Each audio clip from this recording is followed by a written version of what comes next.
stuff. And the question is like, how long is this going to take? How long is it going to take to move through? How long is it going to take to come to the other end? How long is it going to take to see the light at the end of this metaphorical tunnel? And I know you're asking that.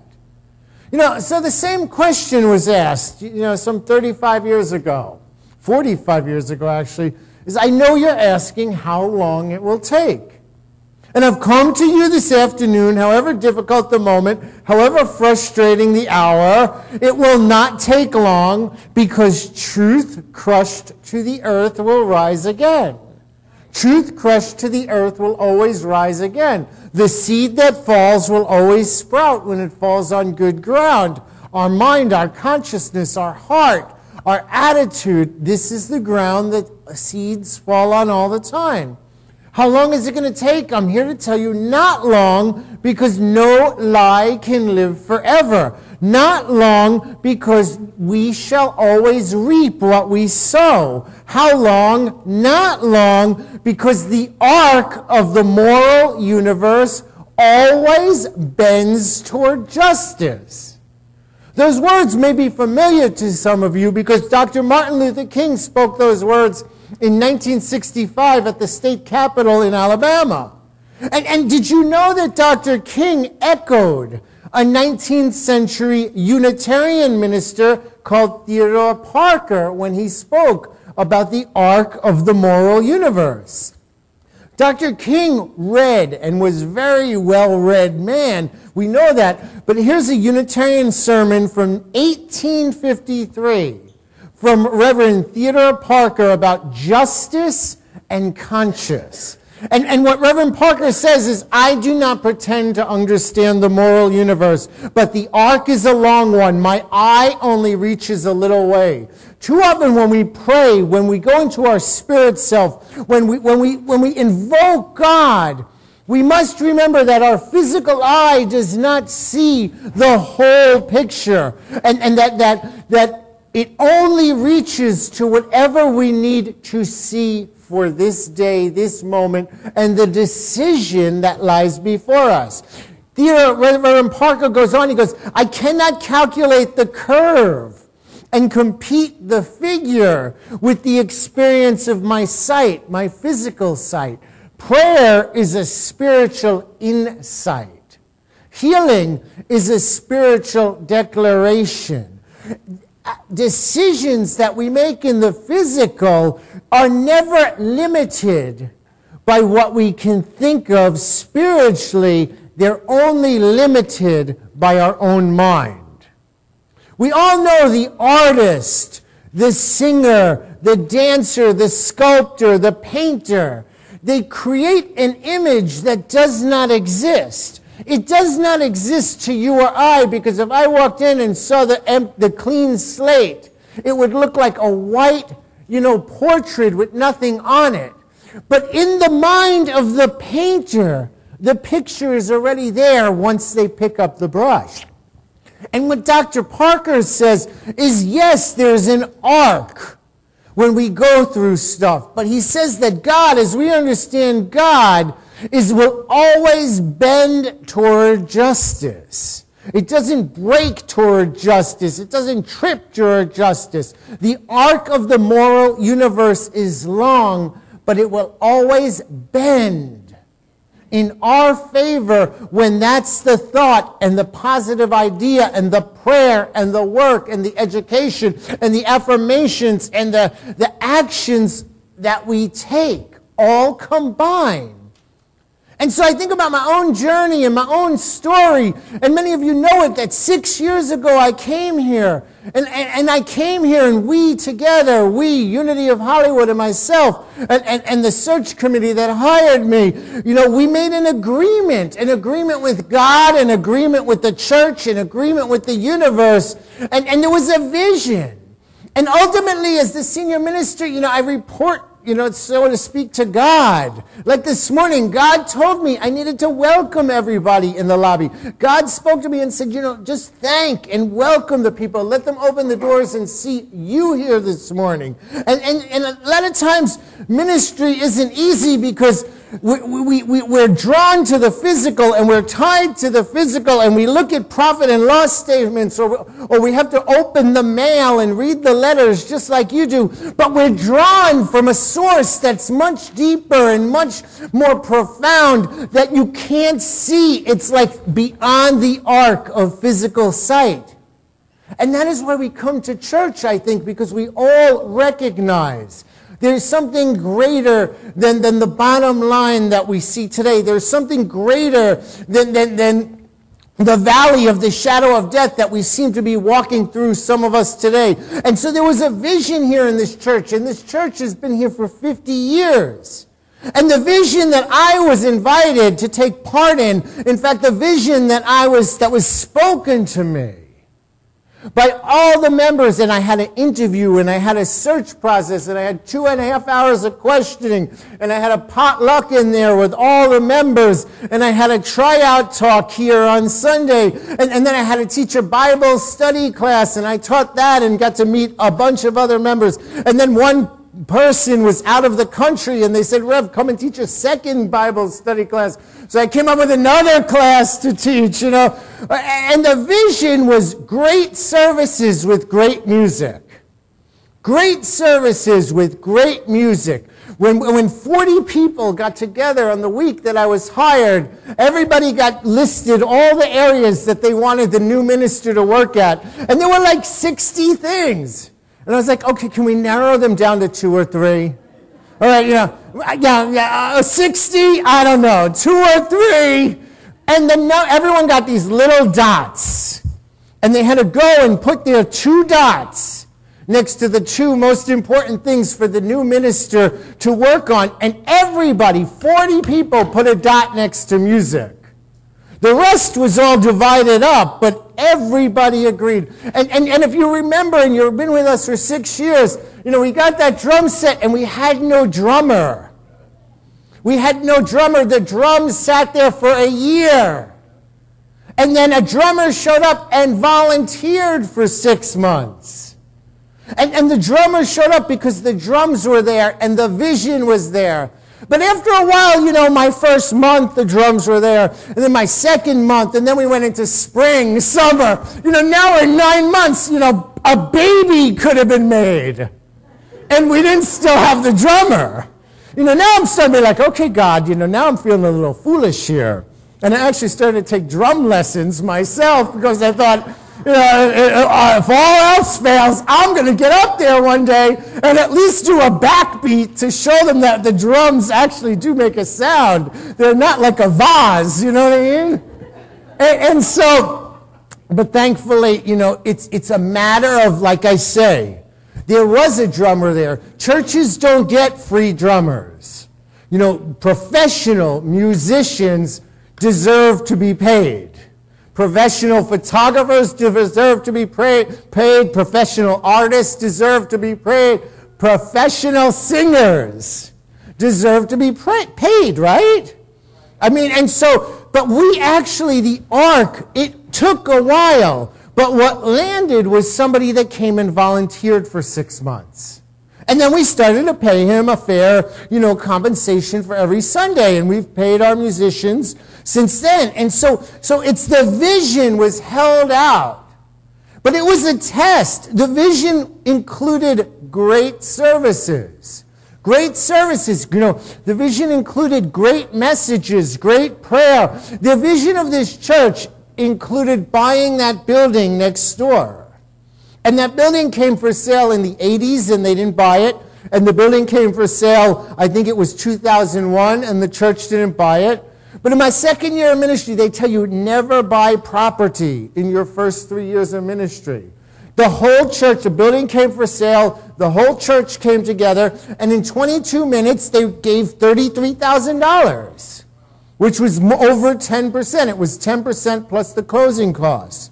And the vision that they circled that building, I don't know when, I'm thinking like in 2001 or 2002, the then members, I wasn't there, I was in 2001, man, I was in the courthouse, down in Miami-Dade. I was still running away from the calling and not embracing it. But 2001, the members of this church circled that building and prayed for it. And then it came 7, 8 years later, we purchased the building. See, the vision is from God, but then each one of us come together as the activity of God. You know, and so 6 years ago, I want everyone to understand, I agreed. You know, 5-year contract that was renewed last year for another 5 years, to put my hand on the ark of the, change, the transformation with all you all. See, we put our hand on the ark to bend the ark toward the vision that God has for this church. And the vision God has from this church is a powerful, transformative place where people come and where people will be healing and where we are the light. And there have been incredible healings in this church. And there's been incredible, miraculous, prayers that have been answered in this church.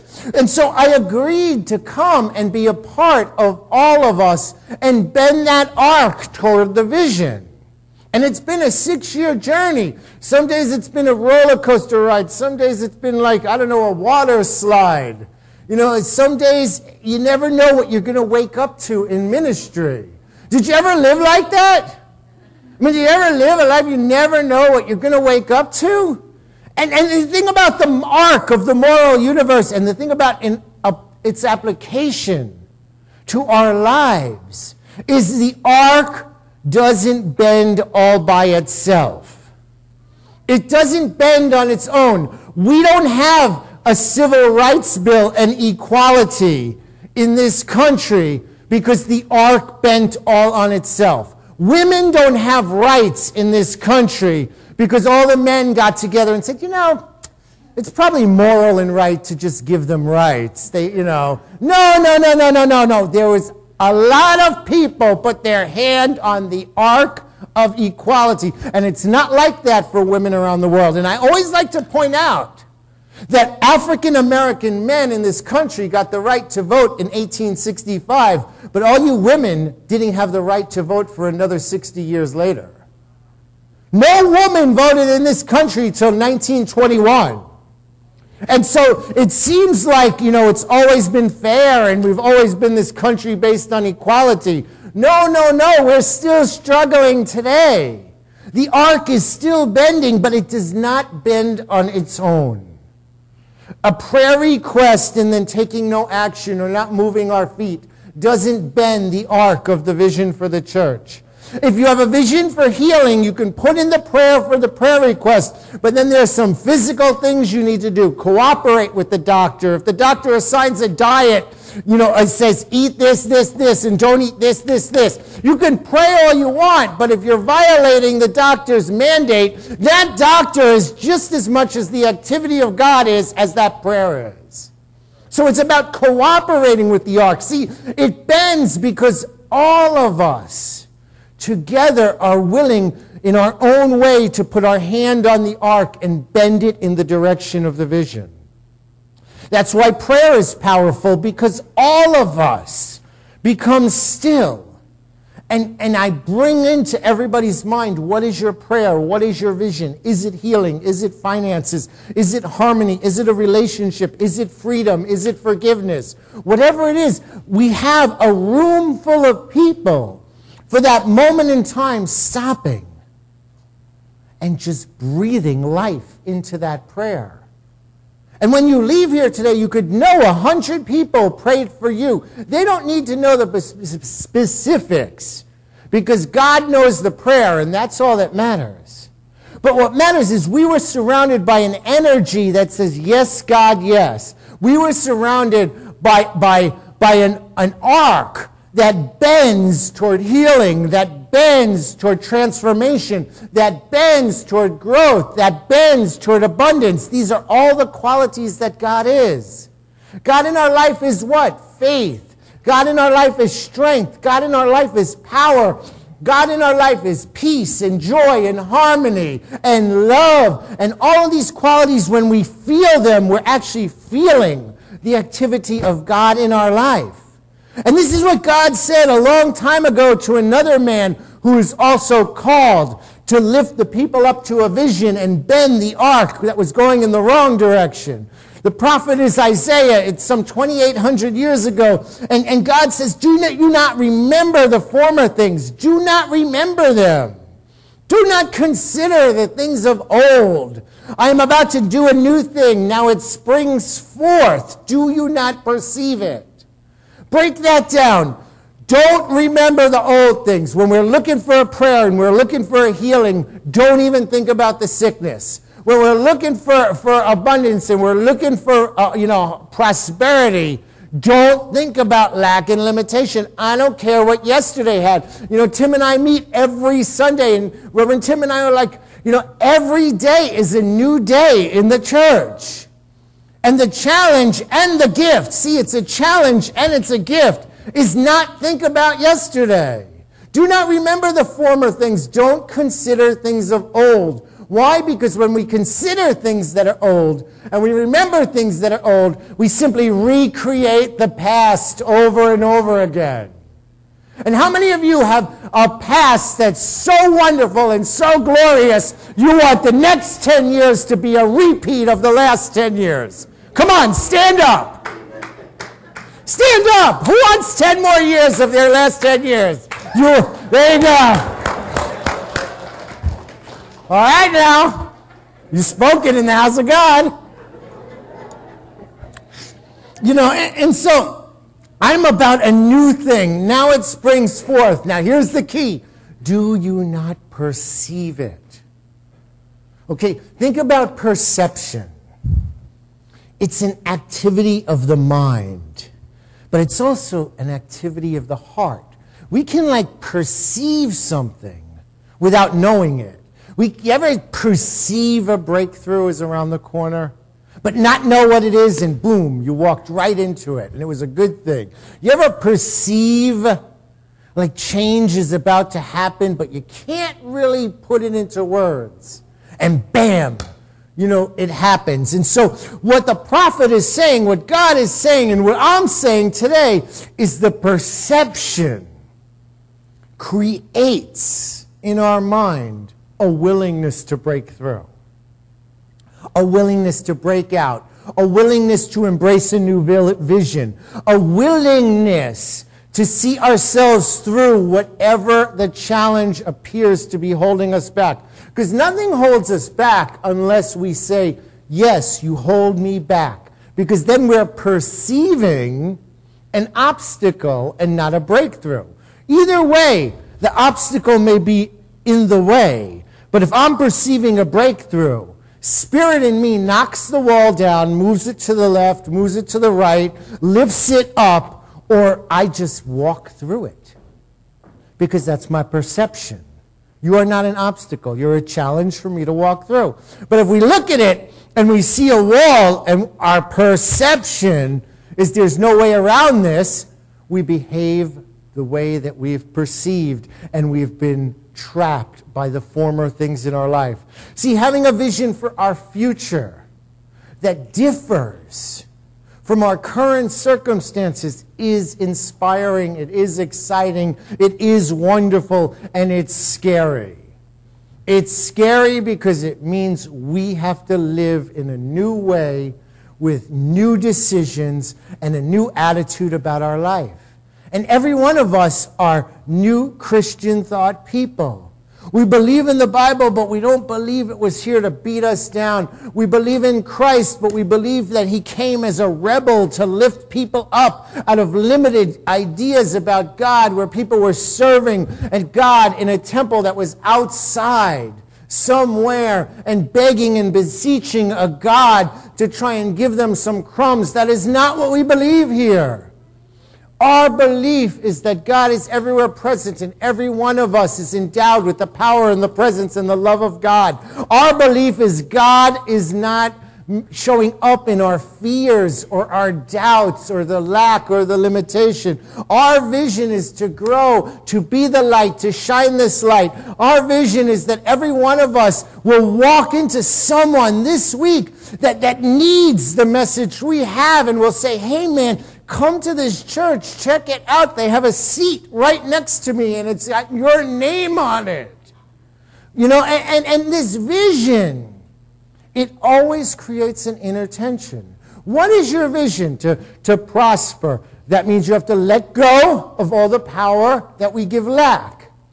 The vision may be health. That means we have to let go of all the facts and figures and percentages that the doctor gave us. The vision may be for harmony. That means we have to forgive everything that created the conflict in our life.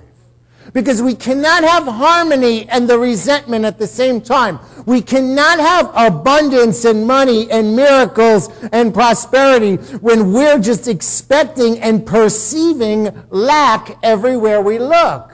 You cannot worship God and mammon, the Bible says. You cannot pray to God and put a prayer in the prayer box that says, God is my help in every need. God is my hunger, feed. And you cannot put that prayer and then take some steps back and say, but I don't know how God's going to do it. Because you've just put a big delete button on the prayer. Because the prayer works because we believe in it and we perceive it. And the way to excel, if I can use that word, excel, in manifestation of prayers is to release the inner tension that shows up. The how is God going to do this? That's none of your business. If it was your business, then we wouldn't need to pray. We'd just do it. And so I want to share with you, we can search our hearts, and whatever we find, it's always going to be a greater expectation and perception. I mean, Jesus the Christ, when he taught and he taught and he taught and he taught, he says, therefore I say to you, do not worry about your life, what you will eat or what you will drink, nor about your body or what you will put on. And he goes on, and he goes on and says, who of you can grow from worrying? And he actually says, you know, imagine, who of you can grow a few inches from worrying? I want somebody this week to worry like crazy and then grow 2 or 3 inches and come in and show us. Or better yet, I want somebody to worry money in their checking account this week. I want you to stay up. I want you to, sleep with the bills and complain about the bills and rub them all over you like some sort of action or everywhere you go, be like my bills, my bills, my bills, my bills, sweat, worry, don't eat, don't sleep, complain, text them out, put them on Facebook, scan them, show everybody how many bills you have, and then I want to see you worry money into your checking account. What will happen is, you won't. What if everyone here just stopped worrying? Can you try it for a week? Just every time a worry shows up, and every time I don't know how I'm going to do this, and every time a oh my God moment shows up, for a week, can you just say, okay, God, take care of that? And go about a positive action that you can take in the moment. Call someone up, cheer somebody else up, be the light in somebody else. Worry and fear never proceed from God. And God is always right where we are. God is omnipresent. That means everywhere present. There's not more of God over here. There's no more of God in tomorrow than there will be today. We can't save up a little God and I'll just have a little sip of God today, so then I can save the rest of God. No, all the God that's ever available is available. And if someone today is feeling blocked, if feeling held back, I'm inviting you to just pray and believe, to perceive that God is the solution and God is the answer. One of the most valuable things I've learned in my own life is to recognize God never makes total sense. Okay? God never shows us the whole plan. God shows us just enough for us to take that next step. And it is through prayer that we contact the mind of God. The mind of God is where the solution will come to us. The mind of God is inspiration to each and every one of us today. The mind of God is guidance when we're confused. And the mind of God is a new idea when we feel like we're in a rut. However you understand God, I want you to leave here today and remember that God is all sufficiency. That God is the life that moves through you. God is the breath that you breathe. God is the comfort in the darkness. God is the nourishment. God is the increase. And so if we would seek to change something, we change our attention, then we change our mind, then we change our heart. God is in the midst of us today. And if there is an outward appearance like we've been seeing in our own finances at the church, we resolutely just turn away, because we as a community have the power and presence of God to us. Prayers are always answered. And so I pray for each one of us. God is our increase. God is your increase. God is that idea, and God is that love. God is that peace. God is the understanding. There is no spot where God is not. And so as we come to a conclusion, remember that the arc, it bends. Always bends toward God. Always bends toward justice. But we can't see over the horizon. We can see just enough to keep moving in the right direction. Remember that Chris Gardner said, baby steps count as long as you're moving in the right direction. So my invitation this week is to move in the right direction, to take that step, to let go of the past, to let God be God in that situation. And so it is, and it shall be. God bless each and every one of you. God bless you.